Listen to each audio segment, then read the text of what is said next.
الحمد للہ رب العالمین والصلاة والسلام علی رسولہ النبی الکریم وعلی آلہ واصحابہ اجمعین اما بعد فاعوذ باللہ من الشیطان الرجیم بسم اللہ الرحمن الرحیم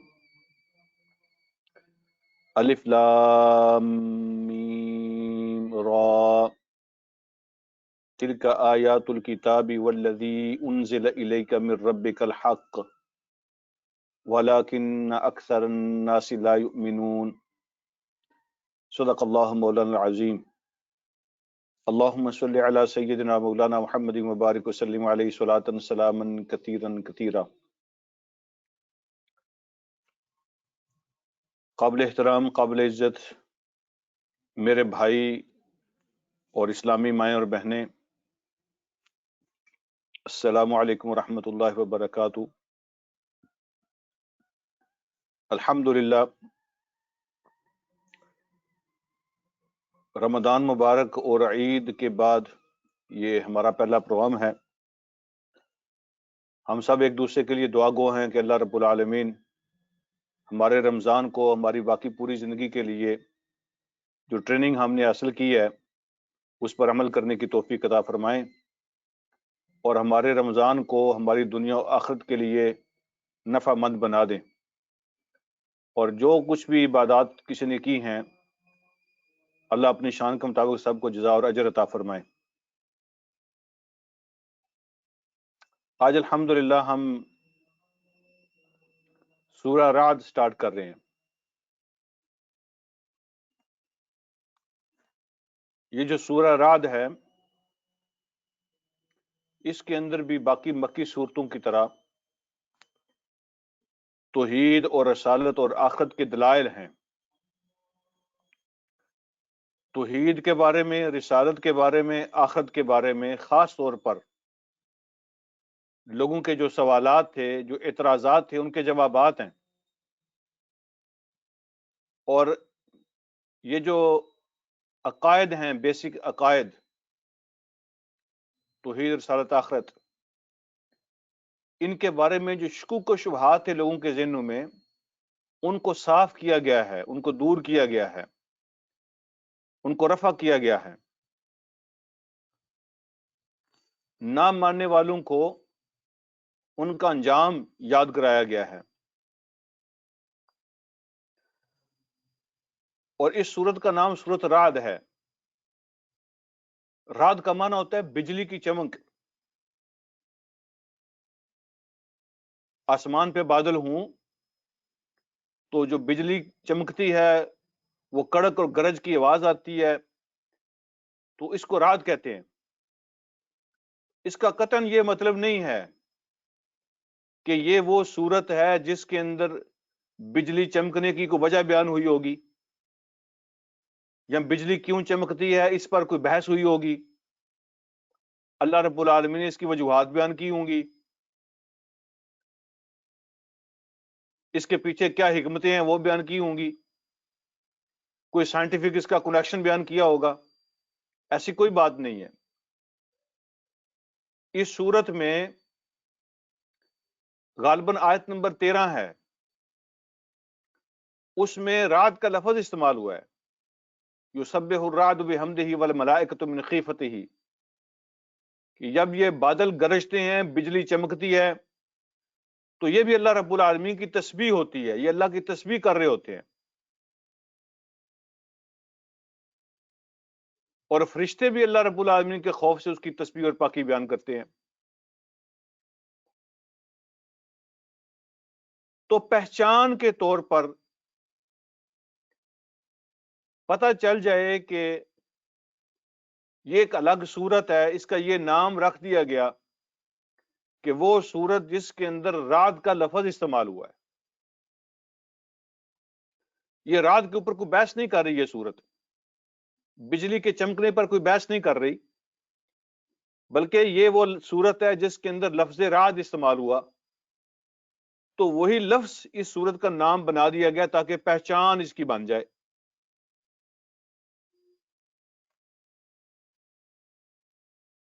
اس صورت کے شروع میں بھی باقی بہت ساری صورتوں کی طرح حروف مقطعات استعمال ہوئے، ہم اس پہ کئی دفعہ بات کر چکے ہیں کہ حروف مقطعات جو ہیں آلموسٹ تمام مفسرین کا اتفاق ہے کہ اللہ کے سوائے اس کے میننگ کو کوئی نہیں جانتا.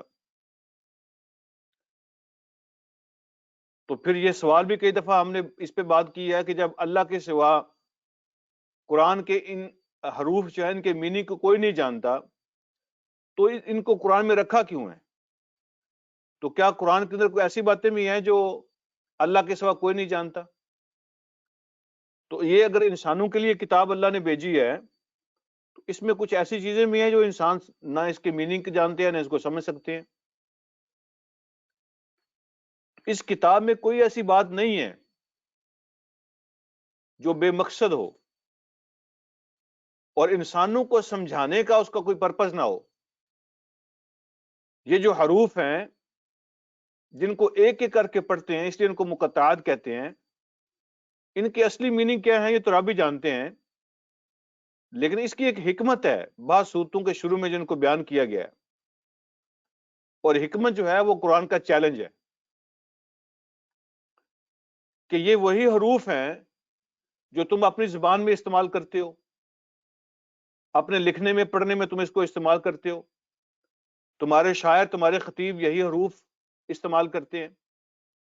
اگر تم یہ سمجھتے ہو کہ محمد صلی اللہ علیہ وسلم نے یہ کلام خود بنایا ہے یا کسی انسان سے سیکھا ہے، تو اللہ چیلنج کرتے ہیں کہ انہی حروف کو تم بھی استعمال کرو اور تم بھی اس جیسا کوئی کلام بنا کے لے آؤ. یہ قرآن کا چیلنج ہے. اور اس پر بھی پہلے بات ہو چکی ہے کہ جب اللہ کی طرف سے یہ چیلنج ہوا کہ تم بھی کوئی اس طرح کی کتاب لاؤ یا کوئی ایک صورت ہی بنا کے لے آؤ، تو اس چیلنج کا مطلب یہ نہیں ہے کہ کوئی عربی زبان میں لکھا ہوا آرٹیکل لے آؤ.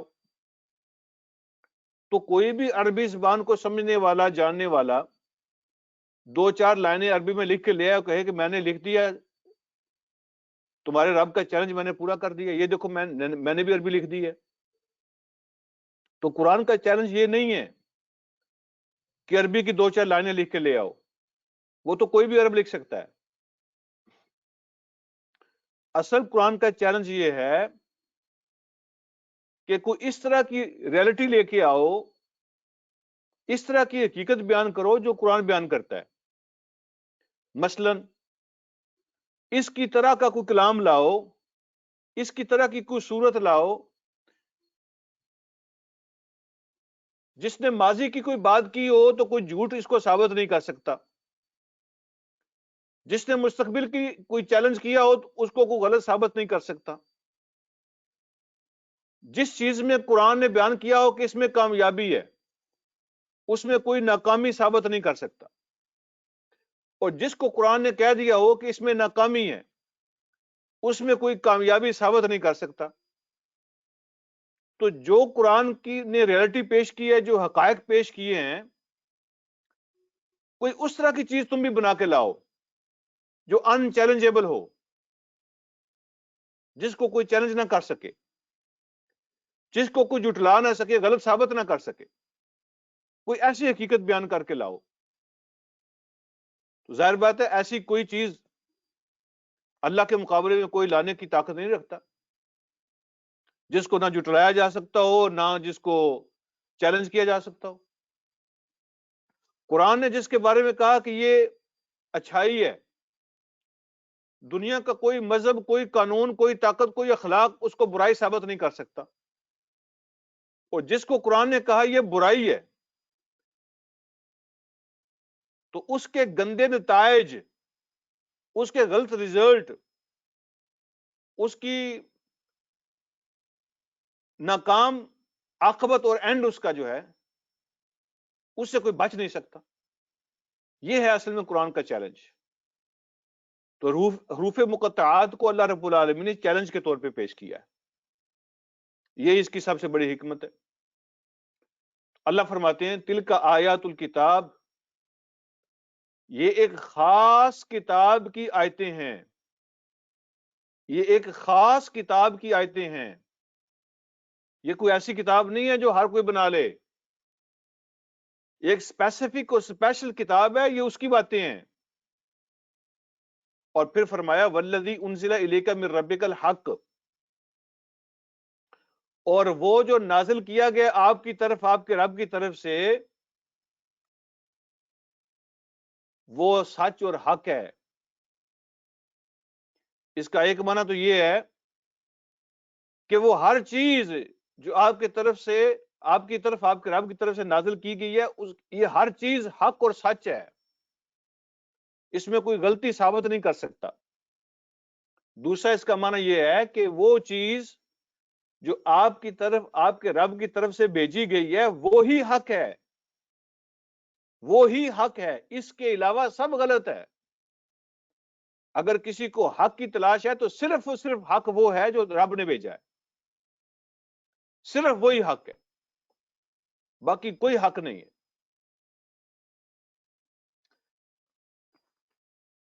وَلَكِنَّ أَكْثَرَ النَّاسِ لَا يُؤْمِنُونَ، لیکن اکثر لوگ اس بات کو نہیں مانتے، لوگوں کی اکثریت اس بات کو نہیں مان رہی. اس پہلی آیت میں پہلے 3 لفظوں کے بعد ایک لفظ استعمال ہوا ہے واو. تلک آیات الکتاب والذی، یہ والذی سے پہلے جو واو آئی ہے، تو اب اس کا ترجمہ کریں گے تو آپ عجیب سا محسوس کریں گے. اللہ کہتے ہیں یہ آیتیں ہیں ایک خاص کتاب کی. اب کتاب کی بات تو یہاں ہوگی، کتاب تو اللہ کی طرف سے نازل ہوئی ہے، اس کی بات تو ہو گئی. اس کے ساتھ پھر فرمایا والذی انزل الیک من ربک، اور وہ جو نازل کیا گیا آپ کی طرف آپ کے رب کی طرف سے. اب 2 چیزیں یہاں بیان ہوئی ہیں نا، ایک تو کتاب ہے اور ایک وہ جو نازل کیا گیا آپ کی طرف آپ کے رب کی طرف سے. اب یہ 2 چیزیں ہو گئی نا. تو کیا اس کتاب کے علاوہ بھی کوئی نبی علیہ الصلوۃ والسلام پہ کوئی چیز نازل ہوئی ہے رب کی طرف سے؟ یہ کتاب یہ سورۃ رعد کی پہلی آیت یہی بتا رہی ہے کہ یہ خاص کتاب کی آیتیں ہیں، کتاب کی بات ہو گئی. اور پھر ساتھ فرمایا کہ یہ وہ ہے جو تیرے رب کی طرف سے تیرے اوپر نازل کیا گیا. اور واو کا معنی اور ہوتا ہے، کتاب اور وہ جو نازل کیا گیا. تو کیا کتاب کے علاوہ بھی کوئی نازل کیا گیا ہے؟ تو یہ چھوٹا سا ایک نقطہ ہے، آپ سمجھ لیں اس کو، کہ وحی جو نبی علیہ الصلوۃ والسلام کی طرف آتی تھی وہ 2 طرح کی ہے، اس کی 2 قسمیں ہیں. ایک وہ وحی ہے جو اللہ رب العالمین کے الفاظ ہیں اور ایسے ہی نبی علیہ الصلوۃ والسلام نے بیان کیا، ایسے ہی جبریل نے آ کے پیش کیا، ایسے ہی ان کو لکھ دیا گیا، اس میں کوئی تبدیلی نہیں ہوئی. اس کا نام قرآن ہے. اللہ کے الفاظ جو بھیجے گئے ویسے ہی وہ لکھ دیے گئے اور لوگوں تک ان کو پہنچایا گیا، اس میں کوئی تبدیلی نہیں ہے، کوئی اپنی طرف سے کوئی چیز شامل نہیں ہوئی ہے. یہ کتاب ہے. اور ایک اور وحی بھی آتی ہے نبی علیہ الصلوۃ والسلام کے اوپر، وہ بات تو اللہ کی ہے لیکن الفاظ نبی علیہ الصلوۃ والسلام کے ہیں. اللہ نے جو بات حضور علیہ الصلوۃ والسلام کو بتائی، نبی علیہ الصلوۃ والسلام نے اپنے الفاظ میں اس کو کنوے کیا. کیونکہ اللہ خود قرآن میں بیان فرماتے ہیں وَمَا يَنطِقُ عَنِ الْهَوَىٰ إِنْ هُوَ إِلَّا وَحْيٌ يُوحَىٰ، جو میرا نبی ہے اپنی طرف سے کچھ نہیں بولتے، یہ اپنی خواہشات، اپنی باتیں، اپنی مرضی، اپنی چیزیں بیان نہیں کرتے. جو کچھ کہتے ہیں بیان کرتے ہیں دین بنا کر، وہ وہی ہوتا ہے جو اللہ وہی بھیجتے ہیں، اس کے سوا کچھ نہیں بیان کرتے. تو اس کا مطلب یہ ہے کہ وحی کی ایک قسم وہ بھی ہوتی ہے کہ جو قرآن کی آیتیں تو نہیں ہوتی لیکن دین کے احکام ہوتے ہیں. اللہ اپنے نبی کو دین سکھاتے ہیں اور حضور علیہ الصلوۃ والسلام پھر اپنے الفاظ میں اپنی امت کو سکھاتے ہیں. تو وہ بھی ایک وحی ہے لیکن الفاظ حضور علیہ الصلوۃ والسلام کے ہیں. دین کا ہر حکم جو حضور علیہ الصلوۃ والسلام کی طرف سے امت کو ملا ہے وہ اللہ کی طرف سے ہے اور اللہ نے نبی علیہ الصلوۃ والسلام کو سکھایا ہے. تو وہ بھی وحی کی ایک قسم ہے. اس کا مطلب یہ ہوا کہ یہ جو قرآن ہے یہ الفاظ بھی اللہ کے ہیں، آگے بیان بھی انہی الفاظ کے اندر کیا گیا ہے، اور نوٹ بھی انہی الفاظ کو کیا گیا ہے، کوئی تبدیلی نہیں ہے۔ اور جو حضور علیہ الصلوۃ والسلام کی باتیں جس کو ہم حدیث کہتے ہیں، جتنا حصہ نبی علیہ الصلوۃ والسلام نے دین کے طور پہ پیش کیا ہے، دین بنا کے پیش کیا ہے، تو وہ بھی اللہ رب العالمین کا حکم ہے، لیکن الفاظ نبی علیہ الصلوۃ والسلام کے اپنے ہیں۔ آپ نے اپنے الفاظ میں اللہ کے حکم کو بیان کیا ہے۔ تو جس طرح اللہ رب العالمین نے اپنی کتاب کی حفاظت کی ذمہ داری لی ہے، اگر اللہ حفاظت کی ذمہ داری نہ لیتے تو پہلی کتابوں کی طرح یہ کتاب بھی بدل جاتی، نعوذ باللہ، اس میں انسانی کلام داخل ہو جاتا، لوگوں کی باتیں اس میں شامل ہو جاتی۔ اللہ نے اس کتاب کی حفاظت کی ذمہ داری لی ہے۔ جس طرح یہ وحی محفوظ ہے، اسی طرح وہ وحی جو نبی علیہ الصلوۃ والسلام کے اوپر آتی تھی، لیکن قرآن نہیں ہے، وہ دین ہے جو حضور علیہ الصلوۃ والسلام کو اللہ نے سکھایا، اور نبی علیہ الصلوۃ والسلام نے اپنے الفاظ میں اپنی امت کو سکھایا۔ وہ بھی دین جو ہے نا، جو حدیث ہے، نبی علیہ الصلوۃ والسلام کی باتیں ہیں، وہ بھی اللہ رب العالمین نے محفوظ کر دی ہے۔ اس لیے کہ اگر وہ محفوظ نہ ہو، اس کے اندر لوگوں کے جھوٹ مکس ہو جائیں تو قرآن کی تشریح ختم ہو جاتی ہے۔ نبی علیہ الصلوۃ والسلام کی حدیثیں قرآن کی وضاحت ہے، قرآن کی تشریح ہے۔ اگر اس میں لوگوں کی باتیں شامل ہو جائیں، جھوٹ مکس ہو جائے، غلط اور صحیح کا پتہ نہ چلے، تو قرآن کی تشریح ختم ہو جاتی ہے، قرآن کی وضاحت نہیں ملتی۔ تو کتنی باتیں ہیں قرآن کی جو نبی علیہ الصلوۃ والسلام کی طرف سے وضاحت ہمیں ملی ہے، قرآن کے اندر اس کی وضاحت نہیں ہے۔ اللہ رب العالمین نے اس تشریح کو بھی محفوظ کیا ہے، الحمدللہ، وہ علم محفوظ ہے۔ کئی لوگوں نے اس میں جھوٹ کو شامل کرنے کی کوشش کی ہے، لیکن ہر زمانے میں اللہ کے بندے، اللہ کی طرف سے یہ انتظام ہوتا رہا ہے کہ حضور علیہ الصلوۃ والسلام کی صحیح حدیثیں اور اس میں شامل ہونے والا جھوٹ جو ہے اس کو الگ الگ کیا گیا ہے۔ وہ ایک پورا علم ہے، وہ ایک پورا علم ہے، اس کے اپنے کچھ اصول ہیں، قواعد ہیں، اس کے اپنے کچھ رولز ہیں۔ تو آج بھی اللہ پاک نے اپنے بندوں کی ڈیوٹیاں لگائی ہوئی ہیں، حضور علیہ الصلوۃ والسلام کی طرف سے امت کو دیا جانے والا دین جو قرآن کے علاوہ ہے، وہ بھی اللہ نے محفوظ کیا ہوا ہے، اس کے اندر جھوٹ شامل نہیں ہو سکتا۔ اللہ نے اس کی حفاظت کے اپنے انتظام کیے ہوئے۔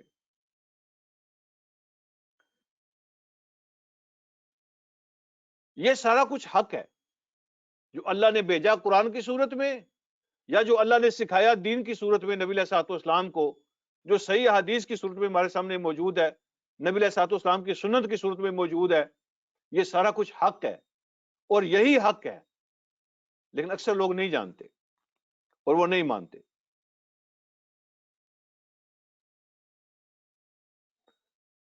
اس کے بعد آگے جتنی اس رکوع کے اندر باتیں آ رہی ہیں، اس میں اللہ رب العالمین نے آسمان کی باتیں کی ہیں، زمین کی باتیں کی ہیں، انسان کی باتیں کی ہیں، اور اللہ پاک نے اپنی قدرت دکھائی ہے۔ آسمانوں کے اندر اللہ کی قدرت، زمین کے اندر اللہ کی قدرت، اور انسان کے اندر اللہ کی قدرت۔ اور وہ باتیں کرنے کا مقصد کیا ہے، وہ مقصد ابھی ذہن میں رکھ لیں، اس کے بعد ہم اگلا سبق پڑھتے ہیں۔ وہ کیا مقصد ہے، اللہ نے کیوں وہ باتیں بتائی ہیں؟ اپنی اللہ پاک نے عجیب قدرتیں بیان کی ہیں، بندہ پڑھ کے سن کے حیران ہو جاتا ہے۔ ایسا نظام اللہ نے بنا دیا آسمان میں، زمین میں، انسان کے اپنے اندر۔ ان کے بیان کرنے کا کیا مقصد ہے؟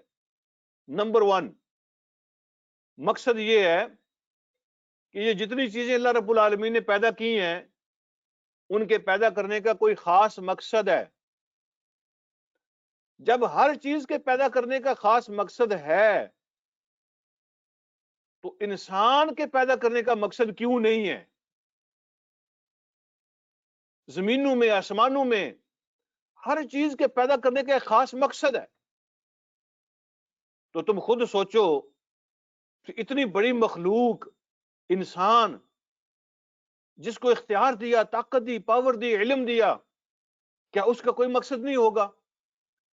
یہ ایک پہلا سبق ہے۔ دوسرا سبق کیا ہے؟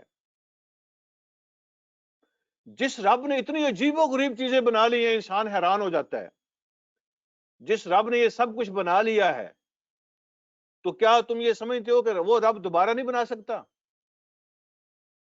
اللہ پاک نے دوبارہ جو اٹھنا ہے نا، اس کے ثبوت پیش کیے ہیں۔ جس رب نے اتنی بڑی بڑی چیزیں، عجیب و غریب چیزیں بنا لی ہیں، تو کیا تم سمجھتے ہو کہ وہ رب دوبارہ نہیں پیدا کر سکتا؟ عجیب بات ہے۔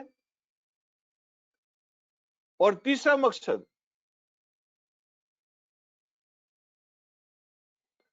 یہ سب کچھ اگر فضول نہیں ہے تو پھر تم بھی فضول نہیں ہو۔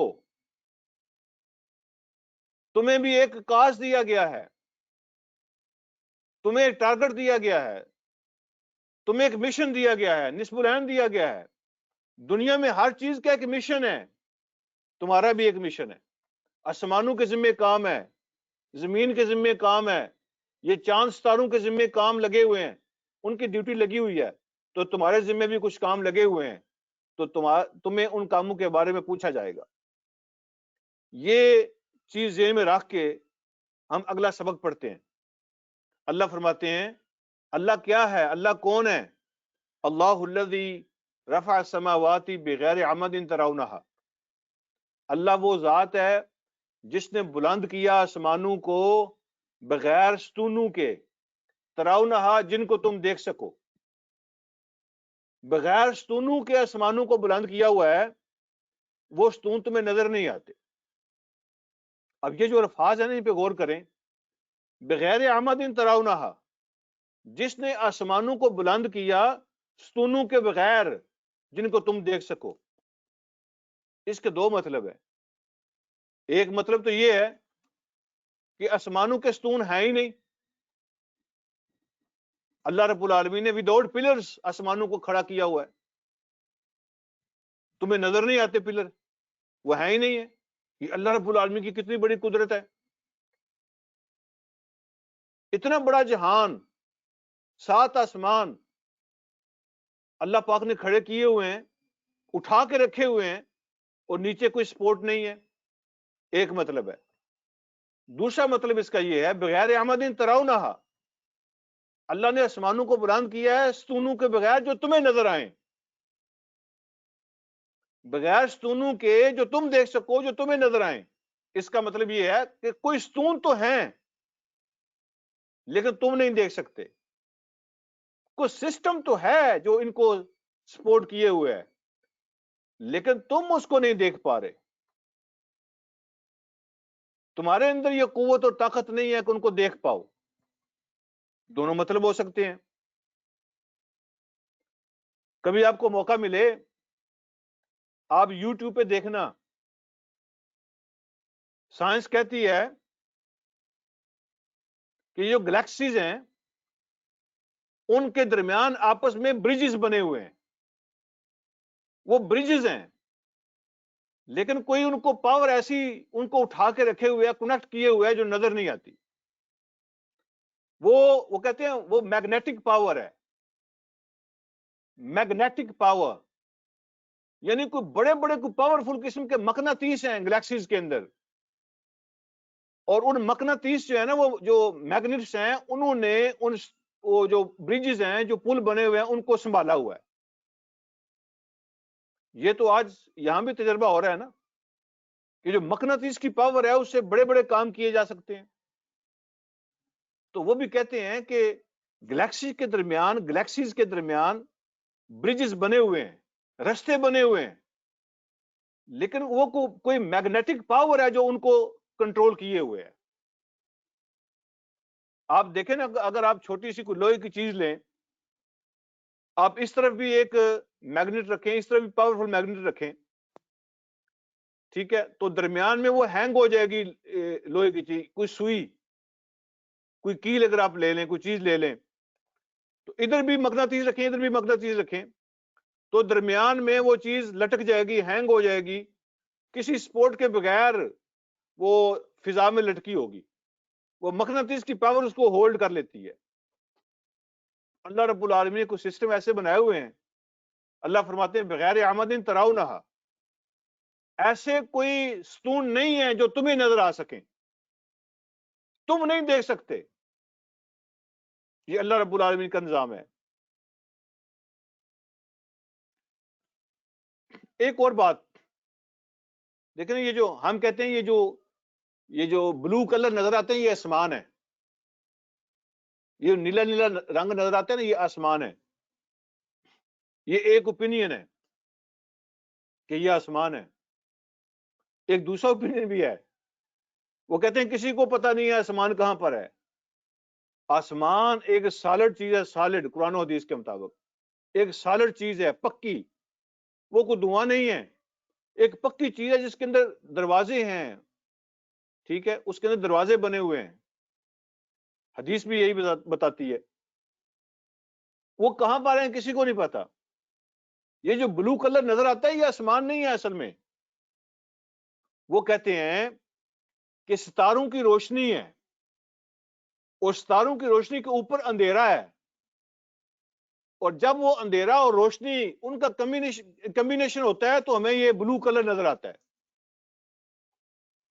اوپر ٹوٹلی ڈارکنیس ہے اور اس سے نیچے ستاروں کی روشنی ہے، تو وہ ڈارکنیس اور ستاروں کی روشنی جب آپس میں ٹکراتی ہیں تو بلو کلر بن جاتا ہے۔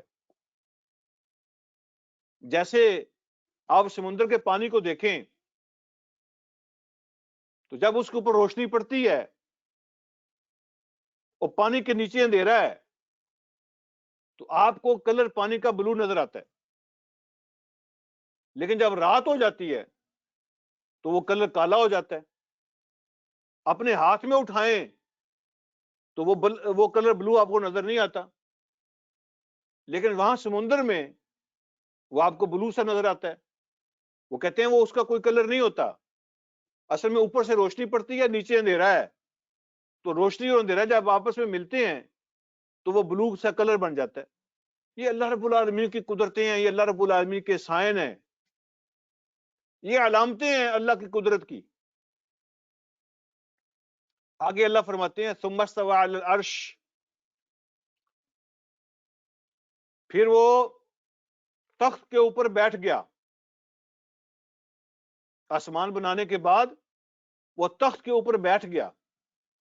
اب یہ جو بات ہے اس کو بھی سمجھ لیں، مفسرین فرماتے ہیں کہ اگر ہم یہ سمجھیں کہ اللہ کا کوئی خاص تخت ہے، خاص جگہ ہے جس کے اوپر اللہ بیٹھتا ہے، اس کا مطلب یہ ہے کہ ہم نے اللہ رب العالمین کو لمیٹڈ کر دیا، ہم نے اللہ کو محدود کر دیا۔ جیسے انسان ایک جگہ پہ ہوتا ہے تو دوسری جگہ پہ نہیں ہوتا۔ انسان تو محدود ہو سکتا ہے، اللہ رب العالمین محدود نہیں ہوتے، اللہ کو لمیٹڈ نہیں کیا جا سکتا۔ تو اگر ہم یہ اس کا ترجمہ کریں کہ اللہ تخت پہ بیٹھا ہوا ہے تو وہ تو لمیٹڈ ہو جاتا ہے۔ اللہ کی ذات لمیٹڈ نہیں ہے، وہ لمٹ سے پاک ہے۔ اس کا مطلب پھر کیا ہوگا؟ مطلب یہ ہوگا کہ اللہ کا عرش بھی ہے اور اللہ اپنے عرش پہ بیٹھتے ہیں، لیکن وہ کیسے بیٹھتے ہیں، وہ عرش کس طرح کا ہے، یہ ہم نہیں سمجھ سکتے۔ یہ جب دیکھیں گے تو پتہ چلے گا۔ یہ ایک میٹافوریکل سٹائل میں اللہ نے بات کی ہے، جس طرح ہم محاورہ استعمال کرتے ہیں۔ تو اس کا مطلب یہ ہے ثم استوى علی العرش، پھر اللہ رب العالمین تخت پہ بیٹھا ہوا ہے، اس کا مطلب یہ ہے کہ کنٹرول کیے ہوئے ہے۔ تخت پہ بیٹھنے کا مطلب اس پوری کائنات کو کنٹرول کرنا ہے، تو کنٹرولنگ پاور اللہ رب العالمین کے پاس ہے۔ کنٹرولنگ پاور بنانے کے بعد وہ کہیں چلا نہیں گیا، بلکہ ہر چیز کو سنبھالتا ہے، اس کے نظام کو چلاتا ہے، اس کو کنٹرول کرتا ہے۔ تو کنٹرولنگ پاور اللہ کے پاس ہے، یہ مطلب ہے عرش پہ بیٹھنے کا۔ اگلی بات وَسَخَّرَ الشَّمْسَ وَالْقَمَرَ، اور اس نے سورج کی اور چاند کی ڈیوٹی لگا رکھی ہے۔ سورج اور چاند کی ڈیوٹی، اس کو ایک کام دیا ہوا ہے اللہ رب العالمین نے۔ مسخر کرنے کا مطلب یہ ہے اس نے سورج اور چاند کے ذمے کام لگایا ہوا ہے۔ اور وہ اپنا کام کر رہے ہیں. عجیب بات ہے، جب سے پیدا ہوئے ہیں نہ کوئی ایم او ٹی ہوتی ہے ان کی، نہ کوئی گریسنگ ہوتی ہے ان کی، نہ کبھی وہ لیٹ ہوتے ہیں، نہ ان میں کوئی گڑبڑ پیدا ہوتی ہے، نہ کوئی ان کو مسئلہ بنتا ہے.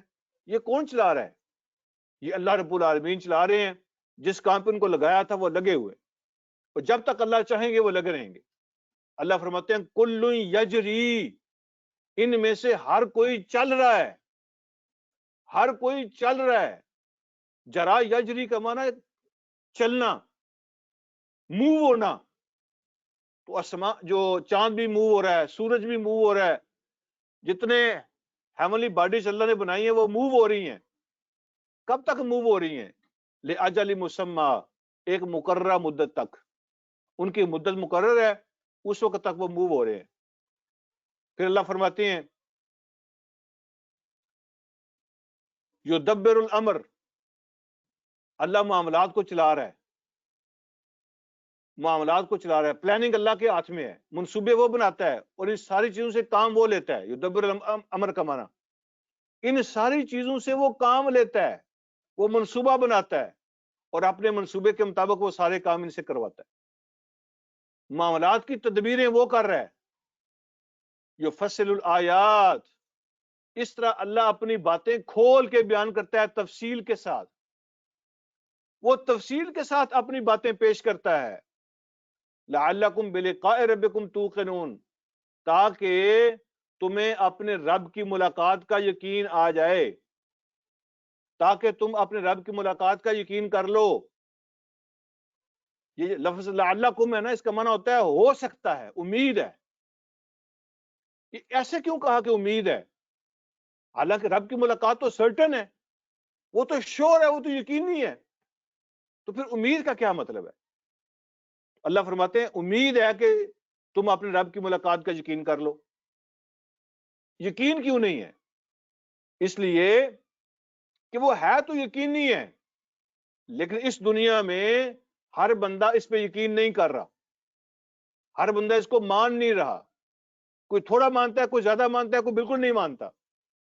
اس لیے اللہ نے فرمایا لعلکم بلقاء ربکم توقنون، ہو سکتا ہے، امید ہے کہ تمہیں اپنے رب کی ملاقات کا یقین آ جائے. تو ہر بندے کا یقین علیحدہ علیحدہ ہے. اس لیے اللہ رب العالمین نے اس دنیا میں انسان کی سوچ کے مطابق یہ فرمایا کہ شاید تمہیں یقین آ جائے.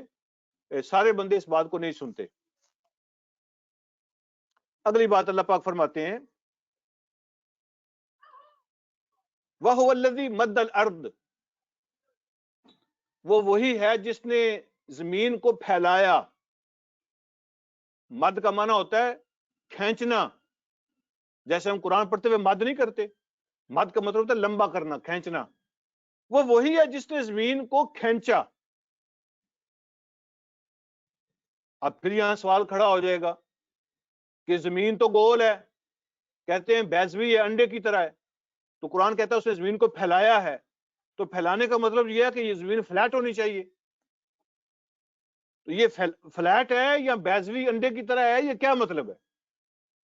زمین ہے تو انڈے کی طرح، لیکن آپ خود اندازہ کریں بہت بڑا ایک بول ہو یا انڈا ہو بہت بڑا، اور اس کے درمیان میں ایک چونٹی ہو، کیڑی ہو، وہ کیسے چیک کرے گی؟ اس کو کیسے نظر آئے گا کہ یہ بیضوی ہے یا گول ہے، بول کی طرح ہے؟ اس کو تو فلیٹ ہی نظر آئے گا نا ہر طرف. ٹاپ پہ چھوٹی سی چمٹی ہو تو اس کو کیا نظر آئے گا؟ اس کو تو فلیٹ ہی نظر آئے گا. تو انسان بھی اس اتنے بڑے بول کے اوپر چمٹی کی طرح ہے، تو ان کو تو فلیٹ ہی نظر آتا ہے. تو جو انسان کو نظر آتا ہے اس کے حساب سے اللہ نے بیان فرمایا وَهُوَ الَّذِي مَدَّ الْأَرْضِ، وہ وہی ہے جس نے زمین کو پھیلا دیا. وَجَعَلَ فِيهَا رَوَاسِيَ، اور پہاڑ اس کے اندر اس نے گاڑ دیے. وَأَنْهَارًا، اور اس کے اندر دریا اور نہریں بنا دی. یہ سب انتظام اللہ نے کیا ہے. پھر کیا کیا؟ وَمِن كُلِّ الثَّمَرَاتِ، اور ہر قسم کے پھل اللہ نے پیدا کر دیے. وَجَعَلَ فِيهَا زَوْجَيْنِ اثْنَيْنِ، اور اللہ رب العالمین نے ان میں سے ہر کسی کی دو دو قسمیں بنا دی. دو دو قسمیں، دو دو جنسیں بن گئی ہیں، ہر چیز کا جوڑا بن گیا. مثلا اگر کوئی گرم ہے تو اس کے ساتھ ٹھنڈا بھی بنا دیا، اور اگر سردی ہے اس کے ساتھ گرمی بنا دی، میٹھے کے ساتھ کڑوا بنا دیا، اونچے کے ساتھ نیچا بنا دیا، تو ہر کسی کا جوڑا بن گیا جو اس کا اپوننٹ ہے۔ تو تمہارا کیا خیال ہے، یہ جو دنیا اللہ نے بنائی ہے اس کا کوئی جوڑا نہیں ہوگا؟ دنیا میں ہر چیز کا اللہ نے جوڑا بنایا ہے، آسمان کا جوڑا زمین ہے، دن کا جوڑا رات ہے، تو ہر چیز کا جوڑا بنا ہوا ہے۔ اس دنیا کا جوڑا نہیں ہوگا کوئی، اس دنیا کا جوڑا بھی ہے اور وہ آخرت ہے۔ اللہ فرماتے ہیں اس میں ہر چیز کو اللہ پاک نے جوڑے اس کے بنا دیے۔ یغشی اللیل النہار، وہ اللہ ہی ہے جو رات کے اوپر دن کو ڈانپ دیتا ہے، دن کے اوپر رات کو ڈانپ دیتا ہے، چھا جاتی ہے رات دن کے اوپر، اور جب دن آتا ہے تو وہ رات کے اوپر چھا جاتا ہے۔ وہ کدھر چلا جاتا ہے دن؟ جب رات آتی ہے تو روشنی کدھر چلی جاتی ہے، اور جب دن آتا ہے تو اندھیرا کدھر چلا جاتا ہے؟ ایک دوسرے کے اوپر کور اس کو کر لیتے ہیں، چھا جاتے ہیں۔ وہ روشنی رات کے اندر داخل ہو جاتی ہے اور اندھیرا دن کے اندر چلا جاتا ہے۔ یغشی اللیل النہار، وہ ڈانپ دیتا ہے رات کو دن کے اوپر۔ یہ اللہ رب العالمین کا انتظام ہے۔ ان فی ذلک لآیات، ان چیزوں میں بڑی نشانیاں ہیں، لقوم یتفکرون، لیکن ان لوگوں کے لیے جو غور و فکر کرتے ہیں۔ جو غور و فکر کرتے ہیں ان کو بہت کچھ سیکھنے کو ملتا ہے، لیکن جو غور و فکر صرف روٹی پہ کرتے ہیں، جو صرف پیسوں کے بارے میں سوچتے ہیں، گاڑیوں کے بارے میں، مکانوں کے بارے میں غور کرتے ہیں، اور اپنے کھانے پینے کے سوا ان کو کوئی چیز سمجھ نہیں آتی، جو دن رات اسی پہ غور کرتے رہتے ہیں، تو ان کو اللہ رب العالمین کی نشانیاں کیسے سمجھ آئیں گی؟ ان کا غور ہوتا ہی روٹی پر ہے، کپڑے، روٹی، مکان، گاڑی، بس ان چیزوں پہ غور ہوتا ہے۔ اللہ کی نشانیاں کیسے سمجھیں گے؟ اللہ فرماتے ہیں اس میں بہت نشانیاں ہیں، لیکن ہیں ان کے لیے جو ان چیزوں پہ غور کرتے ہیں۔ یہ چیزیں سمجھ آتی ہیں غور کرنے سے، نہ پڑھنے سے، نہ سننے سے، غور کرنے سے سمجھ آتی ہے۔ اگلی بات اللہ فرماتے ہیں وَفِي الْأَرْضِ قِطَعٌ مُتَجَاوِرَاتٌ، اور زمین کے اندر اس کے بہت سے ٹکڑے ہیں جو آپس میں ایک دوسرے کے ساتھ ملے ہوئے ہیں۔ علیحدہ علیحدہ ٹکڑے ہیں لیکن آپس میں جڑے ہوئے ہیں۔ ٹکڑے کا کیا مطلب ہے؟ یعنی ایک زمین دوسری زمین سے مختلف ہے، رنگ کے اندر بھی، بناوٹ کے اندر بھی، اپنے اثر کے اندر بھی، لیکن آپس میں جڑی ہوئی ہیں۔ آپ اندازہ کریں گے ایک پودا آپ ایک زمین پہ لگائیں گے وہاں وہ اگ جاتا ہے، وہی پودا ساتھ والے علاقے میں لگائیں گے وہاں نہیں اگتا، لیکن زمین آپس میں جڑی ہوئی ہے۔ وہاں کی زمین کا اثر اور ہے، یہاں کی زمین کا اثر اور ہے۔ ایک پھل آپ اس زمین پہ لگائیں گے اس کا ٹیسٹ اور ہوگا، آپ دوسری جگہ پہ جا کے دوسرے علاقے میں لگائیں گے اس کا ٹیسٹ اور ہو جاتا ہے، حالانکہ زمین آپس میں جڑی ہوئی ہے۔ اس کا اثر اور ہے، اس کا اثر اور ہے۔ آپ پہاڑوں کو جا کے دیکھیں، کتنے رنگ ہیں پہاڑوں کے، دنیا میں درجنوں رنگ ہیں پہاڑوں کے، کوئی کالا، کوئی پنک، کوئی وائٹ، کوئی تو مختلف کلرز ہیں، اللہ نے آپس میں جوڑے ہوئے ہیں۔ ایک ہی زمین ہے، آپس میں جڑی ہوئی ہے، کہیں پہ سخت سردی ہوگی اور کہیں پہ سخت گرمی ہوگی، لیکن وہ آپس میں جڑی ہوئی ہے۔ اللہ رب العالمین نے مختلف قسم کے ٹکڑے آپس میں جوڑے ہوئے، ان کے اثرات بھی مختلف ہیں، ان کے کلر بھی مختلف ہیں، ان کے جو ہے نا وہ پروڈکشن بھی مختلف ہے۔ قطع متجاورات، زمین کے مختلف ٹکڑے اللہ نے آپس میں جوڑے ہوئے۔ پھر اللہ فرماتے ہیں وَجَنَّاتٌ مِّنْ أَعْنَابٍ، اور انگور کے باغات ہیں، وَزَرْعٌ، اور فصلیں ہیں، کھیتیاں جو ہیں، یہ غلے جو ہوتے ہیں یہ زرع ہے، وَنَخِيلٌ صِنْوَانٌ وَغَيْرُ صِنْوَانٌ، اور کھجور کے درخت ہیں، کچھ ایک تنے والے، کچھ ایک سے زیادہ تنے والے، کچھ کی شاخیں زیادہ ہوتی ہیں، کچھ کی شاخیں نہیں ہوتی۔ آپ نے دیکھی ہوگی کھجور، کسی کا ایک پلر ہوتا ہے، کسی کے دو، کسی کے تین بھی ہوتے ہیں. اللہ رب العالمین فرماتے ہیں یہ سب اللہ کی قدرتیں. ایک ہی گٹھلی ہے، ایک ہی سٹون ہوتا ہے کھجور کا، اسی سے کھجور پیدا ہوتی ہے. کسی کے تنے دو دو ہیں، کسی کے تین تین ہیں، کسی کا ایک ایک ہے، اور ان کے ٹیسٹ بھی مختلف ہیں. یسقا بماء واحد، اور سب کو ایک ہی پانی سیراب کرتا ہے. ایک ہی پانی ہے سب کو جو سیراب کرتا ہے.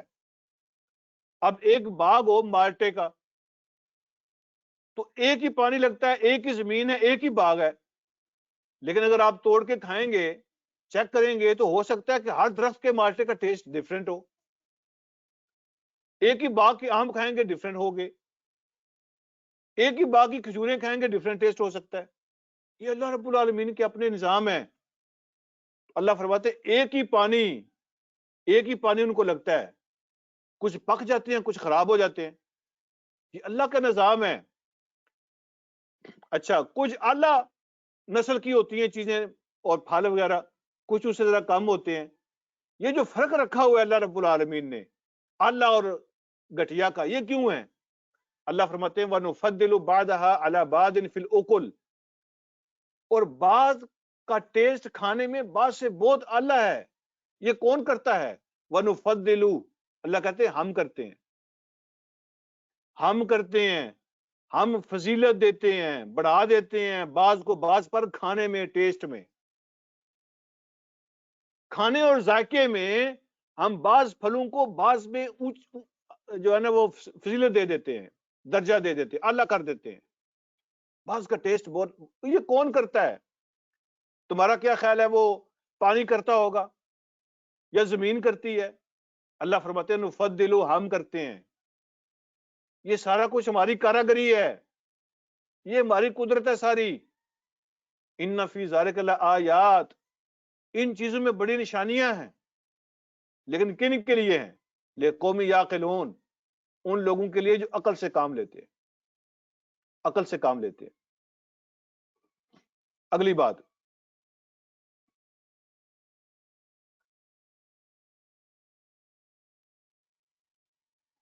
وَإِن تَعْجَبْ فَعَجَبٌ قَوْلُهُمْ أَإِذَا كُنَّا تُرَابًا أَإِنَّا لَفِي خَلْقٍ جَدِيدٍ. یہ ساری مثالیں پیش کرنے کے بعد اب جس کام کے لیے یہ مثالیں پیش کی ہیں اس کا ذکر کیا، جس مقصد کے لیے یہ مثالیں پیش کی ہیں اس کا ذکر کیا. اللہ فرماتے ہیں وَإِن تَعْجَبْ، اگر تمہیں ان کی باتوں پہ تعجب ہو رہا ہے، یہ کیسے لوگ ہیں،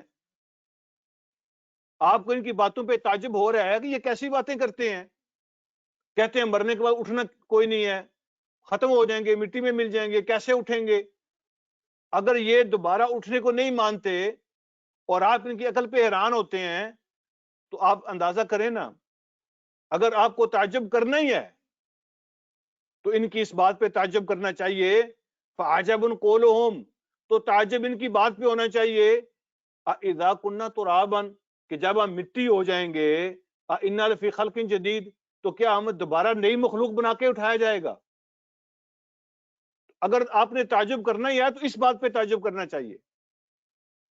اگر آپ نے حیران ہونا ہے تو ان کی عقل پہ حیران ہوں جو کہتے ہیں کہ جب ہم مر کے مٹی ہو جائیں گے دوبارہ کیسے اٹھیں گے، نئی مخلوق کیسے بنیں گے. ہے نا حیرانگی والی بات؟ اس کائنات کا ہر کافر، ہر مشرک، ہر دہریہ، ہر شخص کو رب کو مانتا ہے کہ نہیں مانتا؟ وہ یہ مانتا ہے کہ جو پیدائش ہوتی ہے یہ اللہ کی طرف سے ہے، اللہ پیدا کرتا ہے، اور بندہ کچھ نہیں تھا، اللہ نے پیدا کر لیا. یہ جو فرسٹ ٹائم پیدا ہوتا ہے بندہ، وہ مانتے ہیں اللہ نے پیدا کیا ہے، لیکن وہ یہ نہیں مانتے کہ اللہ دوبارہ بھی پیدا کر لے گا. کتنی عجیب بات ہے. اللہ کہتے ہیں یہ کتنی عجیب بات ہے، کہتے ہیں دوبارہ پیدا نہیں ہوں گے. بس جس نے پہلی مرتبہ پیدا کیا ہے وہ دوبارہ کیوں نہیں کر سکتا؟ اے قرآن کے پڑھنے والے، اے سننے والے، اگر تمہیں تعجب ہو رہا ہے تو پھر ان کی اس بات پہ تعجب ہونا چاہیے. وہ کہتے ہیں جب ہم مر کے مٹی ہو جائیں گے تو کیا نئی مخلوق بن کے اٹھایا جائے گا ہمیں؟ تو ہم نئی مخلوق کیسے بنیں گے؟ یہ بات ان کی عقل میں نہیں آ رہی. اگر آپ کو حیران ہونا ہے تو ان کی اس بات پہ حیران ہو جاؤ. اولئک الذین کفروا بربہم، یہ وہ لوگ ہیں جنہوں نے اپنے رب کا انکار کر دیا. کہتے ہیں ہو ہی نہیں سکتا، رب کا انکار کر دیا. اگلی بات اللہ فرماتے ہیں وَأُولَئِكَ الْأَغْلَالُ فِي أَعْنَاقِهِمْ، اس بات کو آپ سمجھ لیں. وَأُولَئِكَ الْأَغْلَالُ فِي أَعْنَاقِهِمْ، اور یہی ہیں وہ توق جو ان کے گلوں کے اندر پڑے ہوئے ہیں. یہی ہیں وہ توق جو ان کے گلوں کے اندر پڑے ہوئے ہیں. کون سے توق؟ یہ جو ان کا عقیدہ ہے، یہ جو ان کا نظریہ ہے، اللہ نے اس کو توق کہا ہے. وہ جو کہتے ہیں نا کہ مرنے کے بعد اٹھنا کوئی نہیں ہے، مٹی ہو جائیں گے تو کیسے نئی مخلوق بنیں گے، یہ جو ان کے عقائد ہیں یہ ان کے گلے کے توق ہیں. اللہ نے عجیب بات نہیں کی ہے. بندے کا جو نظریہ ہوتا ہے نا، یہ صرف الفاظ نہیں ہوتے، یہ صرف سوچ نہیں ہوتی، یہ صرف خیالات نہیں ہوتے، یہ گلے کے پھندے ہوتے ہیں. بندے کے جو نظریے ہوتے ہیں، جو انسان کا عقیدہ ہوتا ہے، یہ اس کے گلے کا پھندا ہے. یہ الفاظ نہیں ہے، یہ کوئی لکھی ہوئی کوئی کتاب نہیں ہے، یہ صرف سوچ نہیں ہے، یہ صرف خیالات نہیں ہے. انسان کا جو نظریہ اور آئیڈیالوجی ہوتی ہے، جو اس کا عقیدہ ہوتا ہے، یہ اس کے گلے کا پھندا ہوتا ہے. اگر اس کی سوچ غلط ہو گئی، اگر اس کا نظریہ غلط ہو گیا، اگر اس کی آئیڈیالوجی غلط ہو گئی تو وہ مارا گیا. یہی نظریہ، یہی عقیدہ اس کے گلے کا پھندا بن جائے گا. اللہ فرماتے ہیں یہ تمہارے جو عقیدے ہوتے ہیں تمہارے گلے کے پھندے ہیں، یہ صرف خیالات نہیں ہیں.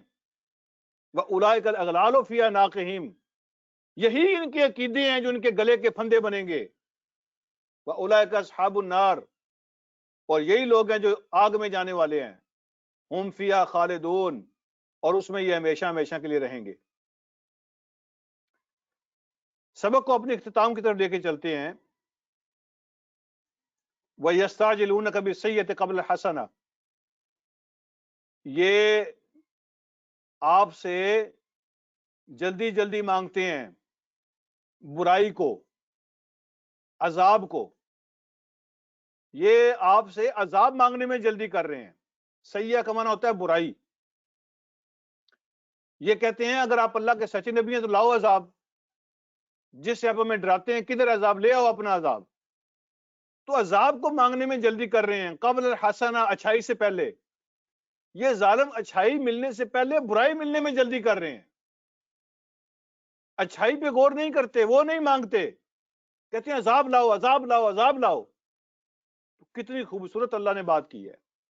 اللہ فرماتے ہیں وَقَدْ خَلَتْ مِن قَبْلِهِمُ الْمَثُلَاتُ، ان سے پہلے کتنے عذاب گزر چکے ہیں،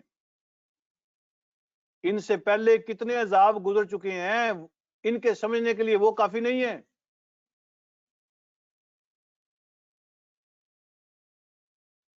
جب ملکوں کے ملک، قوموں کی قومیں، قبیلوں کے قبیلے، دنیا کی دنیا اللہ نے برباد کی عذاب کے اندر، اور ان کو پتا ہے کہ وہ برباد ہوئے ہیں،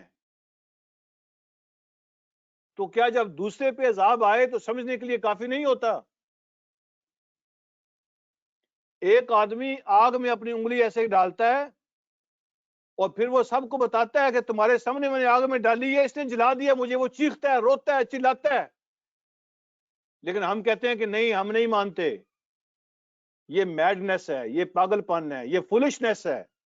میرے سامنے آگ میں اس کی انگلی کالی ہو گئی، جل گئی، اور وہ رو رہا ہے، لیکن میں کہوں کہ نہیں، میں خود تجربہ کروں گا. اللہ رب العالمین فرماتے ہیں یہ عذاب مانگتے ہیں اچھائی سے پہلے، اچھائی کی طرف نہیں جاتے، عذاب کی طرف جاتے ہیں. کہتے ہیں جلدی لاؤ، جلدی لاؤ. تو ان کو بتاؤ کہ تم سے پہلے کتنے عذاب آ چکے ہیں، سمجھنے کے لیے وہ کافی نہیں ہے تمہارے لیے. اللہ عذاب لا سکتا ہے، ابھی بھی آ سکتا ہے، اسی وقت آ سکتا ہے، لیکن وہ کیوں نہیں لاتا؟ وَإِنَّ رَبَّكَ لَذُو مَغْفِرَةٍ لِلنَّاسِ عَلَىٰ ظُلْمِهِمْ، بے شک تیرا رب بہت بخشش والا ہے، لوگوں کو معاف کرتا ہے ان کے ظلم کے باوجود. ان کے ظلم، ان کے کفر، ان کی بدماشی اور سرکشی کے باوجود وہ معاف کرتا ہے، مہلت دیتا ہے، موقع دیتا ہے، اس لیے نہیں لے کے آتا۔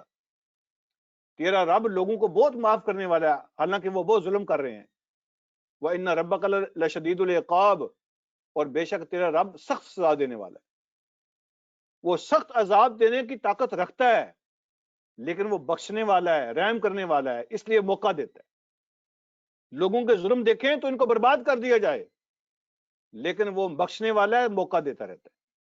اور آخری آیت آج کے سبق کی وہ یہ ہے، وَيَقُولُ الَّذِينَ كَفَرُوا، اور یہ کافر لوگ کہتے ہیں، لولا انزل علیہ آیۃ من ربہ، اگر یہ کہتا ہے میں اللہ کا سچا نبی ہوں تو کیوں نہیں نازل کر دی گئی اس کے اوپر کوئی ایسی آیت، ایسی کوئی نشانی کہ ہم ماننے پہ مجبور ہو جائیں، ہمارے منہ بند ہو جائیں، کوئی ایسی نشانی اترے، کوئی ایسا معجزہ ہو جائے کہ بس جناب ہمارے پاس کوئی اور بات ہی نہ رہے، ہم ماننے پہ مجبور ہو جائیں کہ نہیں آپ ہی اللہ کے سچے نبی ہیں اور واقعی رب نے آپ کو بھیجا ہے۔ تو ایسا کیوں نہیں رب کرتا؟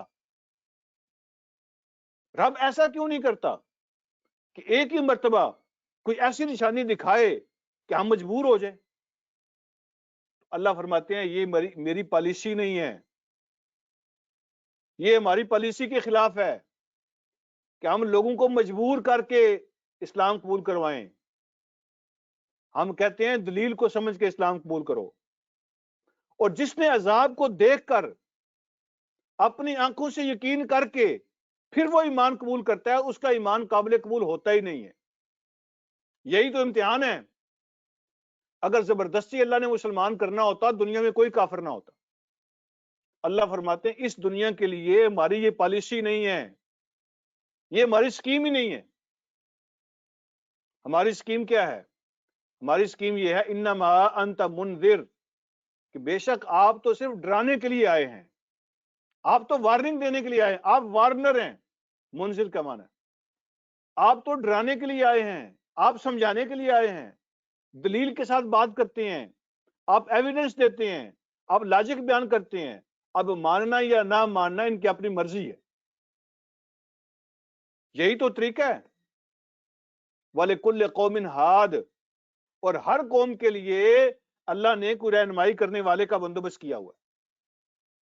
ہر قوم کے لیے اللہ رب العالمین نے رہنمائی کرنے والے کا بندوبست کیا ہوا ہے، ہر قوم کے لیے رہنما ہے۔ کوئی ریمائنڈر اللہ ہر قوم کو دے دیتا ہے، میسج پہنچتا رہتا ہے ہر قوم کو۔ اب ہم یورپ میں بیٹھے ہیں تو ہمیں نہیں پتا کہ اللہ رب العالمین نے ہم جس طرح کے ہم مسلمان ہیں تو ہم اللہ کا کلمہ پڑھنے والے ہیں، اللہ پر ایمان رکھنے والے ہیں، تو ہمیں نہیں پتا کہ کس کس کے لیے اللہ نے ہمیں ریمائنڈر بنا کے بھیجا ہوا ہے، کس کو کس کے لیے بھیجا ہے ہمیں نہیں پتا۔ اللہ رب العالمین دنیا کی قوموں کے لیے انتظام فرماتے رہتے ہیں۔ اور آپ یہ بات ذہن میں رکھ لیں، یہ اللہ کا قانون ہے، اللہ کسی کے ساتھ زیادتی نہیں کرتے۔ دنیا کے وہ بندے اور وہ قومیں جن تک اللہ کا ریمائنڈر نہیں پہنچا ان کے ساتھ اللہ ڈیفرنٹ طریقے سے ڈیل کریں گے، اور جن کے پاس اللہ کا ریمائنڈر پہنچا ہے ان کو اللہ ڈیفرنٹ طریقے سے ڈیل کریں گے۔ یہ اللہ کا انصاف ہے۔ لیکن اللہ رب العالمین وقتاً فوقتاً رہنمائی کرنے کا بندوبست کرتے رہتے ہیں۔ ہر قوم کے لیے اللہ نے رہنمائی کا بندوبست کیا ہے، اپنی اپنی شکل میں، اپنے اپنے انداز میں، ہر قوم کے لیے اللہ رہنمائی کرنے کا بندوبست کرتے ہیں۔ یہ اللہ کی سنت ہے۔ وَلِكُلِّ قَوْمٍ ہاد، اور ہر قوم کے لیے رہنما ہوا کرتا ہے۔ اللہ مجھے اور آپ کو سمجھنے کی عمل کی توفیق عطا فرمائے۔ وآخر دعوانا الحمدللہ رب العالمین۔